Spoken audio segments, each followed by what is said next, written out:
Hey guys, today I'm here to talk to you about, that was sort of a mess. I'm here to talk to you today about Norse Mythology by Neil Gaiman. What this book is, it's basically just a collection and sort of retelling of Norse mythology stories by Neil Gaiman himself. And Neil Gaiman is apparently a huge fan of Norse mythology, which makes sense if you've read some of his other books, which I honestly actually haven't. I've only read this one and American Gods, and I'm working on it. He is an author that I'm really fascinated in, and I feel like I should have read his entire, is it bibliography? No. What the hell do you call a collection of an author's work? Either way, I should have read all of his books by now, and I haven't, and I feel bad about it, so I'm going to work on that. But that's about that. This is about this. Neil Gaiman, Norse Mythology, is a fantastic read.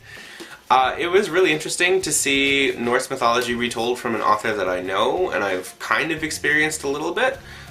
He definitely has his voice come through on this one. There were so many fascinating stories about Norse mythology that I knew nothing about.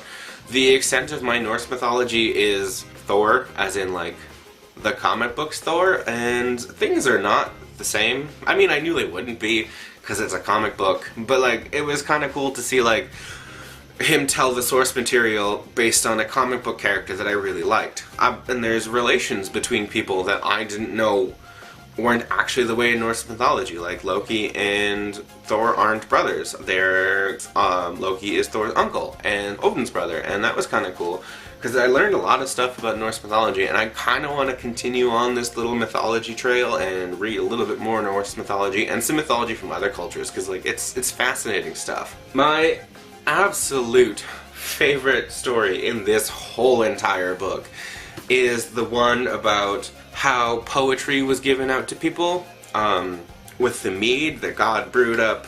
Some strange poetry mead thing, which when people drank it gave them the ability to tell beautiful stories and write wonderful poetry. And it's called Odin's Gift because Odin turned into a giant bird and sort of vomited up the mead into the pot. When someone is a good storyteller, they say, oh, they've had Odin's Gift. And also, as a side note to that one as well, there's a reverse side to that, where since Odin drank all of that mead, he also crapped a bunch of it out, and when someone writes terrible stories or terrible poetry, you know which part of the mead they were drinking. And Odin in general is so weird. There was a lot of sexy times, like he had sex with that giantess woman so many times in that story. He is just getting it on constantly. The gods are crazy.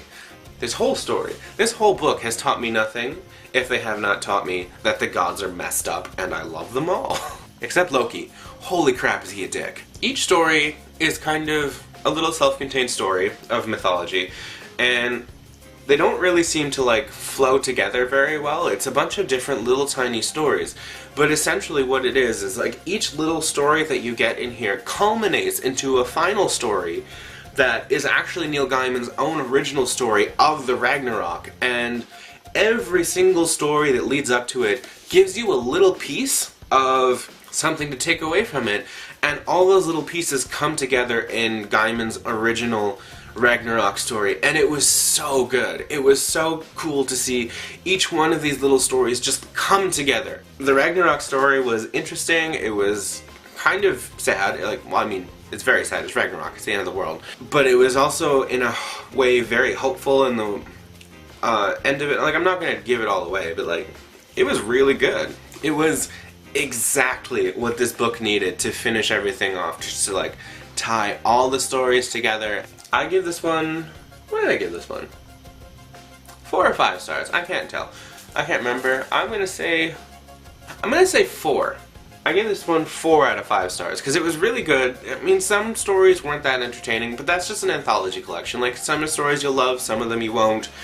Because I didn't like all of them, I'm not going to give it 5 stars, because I don't know how to rate an anthology. I've never really had to do it before, I guess? No, I haven't, actually. Yeah, 4 stars out of 5. If this is the first video of mine you've ever seen, subscribe to the channel, because it's basically just this. I ran to the camera. Sometimes it makes sense, sometimes it doesn't. If you enjoyed the video, give it a like, share it with your friends. I got stuff in the description below if you want to stalk me a little bit more. Like, digitally. Please don't actually come to my house and stalk me, because that would be incredibly creepy and make me very uncomfortable. That being said, this is the end of the video. Bye!